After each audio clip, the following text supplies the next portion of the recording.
Hello, welcome to DCC 2, Electric Pressure Across Objects in Circuit Diagrams. A battery is able to maintain constant pressure difference across its two sides, but pressure changes from high to medium to low within a circuit. So we saw in the last note section, DCC 1, that one side of the battery, we can think of it as being at high pressure, the other side at low pressure. We're saying that is a pressure difference between the two sides of the battery. But when we make the circuit more complicated, that is, if we try to get that battery to light up some bulbs, then we need to think of pressure or electric pressure in a slightly more complicated way. So we can use this idea of high, low, and even medium pressure, or medium high or medium low, whatever is useful for that situation, and annotate that on the circuit. We're going to practice that a couple times right now. So notice this says, we will annotate circuit diagrams to show changes in electric pressure and use these annotated diagrams to make and test predictions. I'm going to ask you to write down one thing that is the most important rule. It's hard to call it a rule because maybe we'll break it someday, but for now, I'm going to put 2 stars by this because it's going to be very, very useful to us over and over again. This says, assume that electric pressure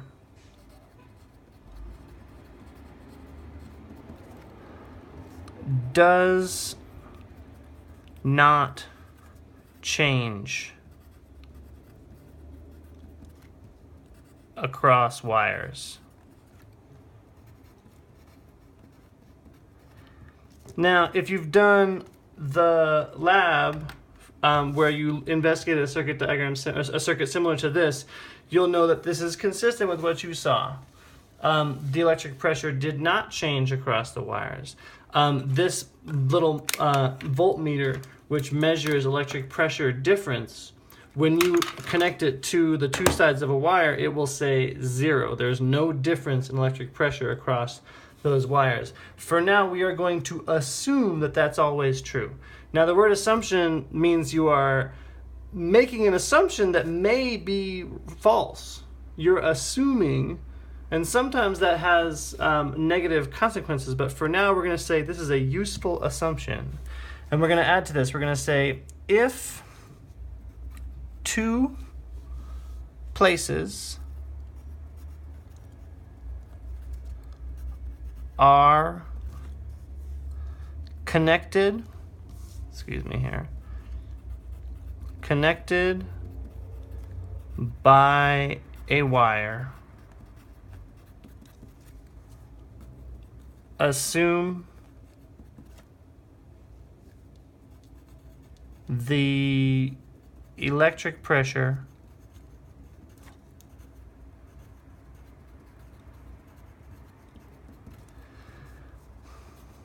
at both places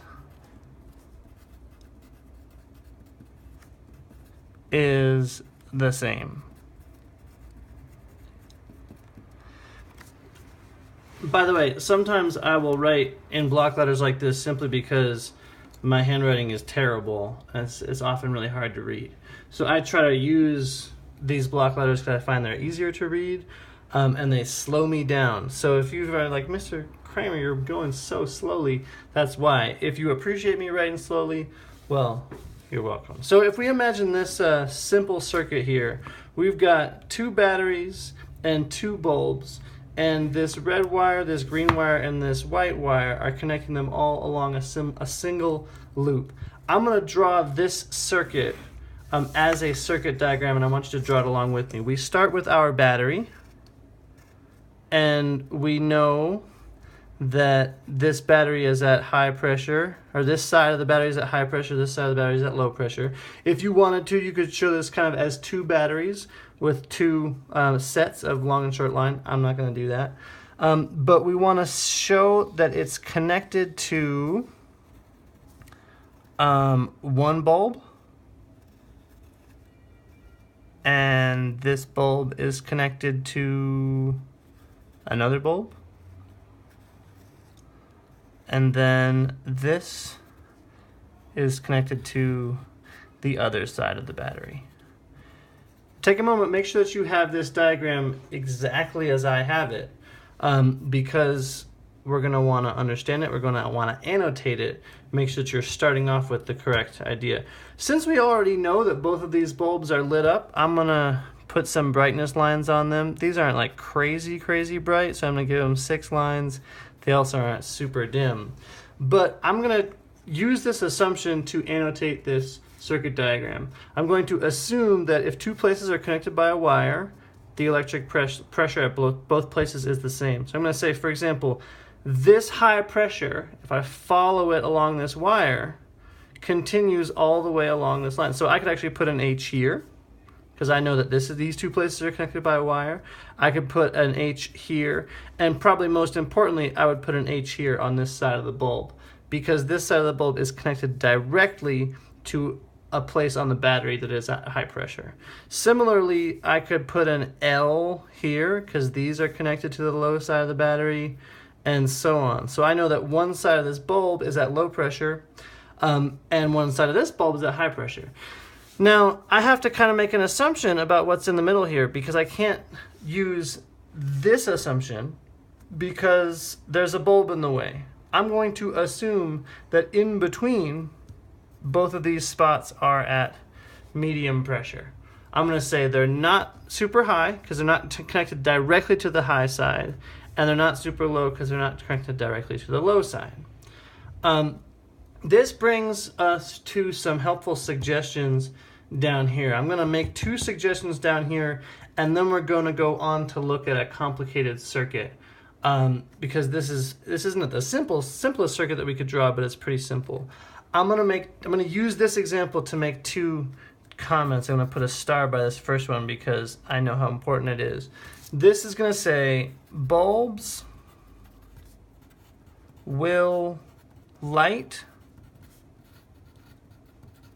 only if there is a pressure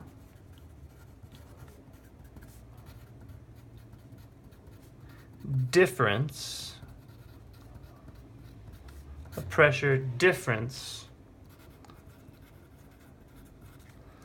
across them. So this is an example of a pressure difference. There is a difference between high pressure and medium pressure. There is also a difference between high pressure and low pressure.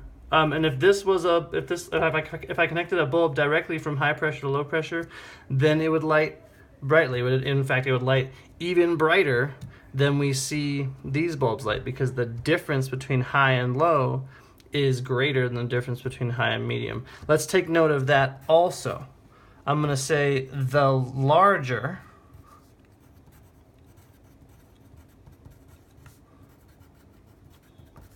the pressure difference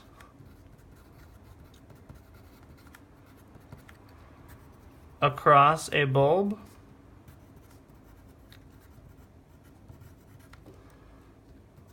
the brighter the bulb.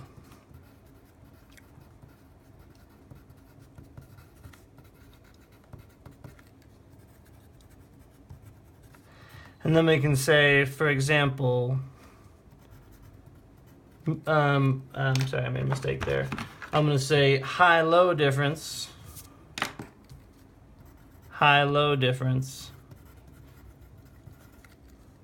would be brighter than high-medium difference.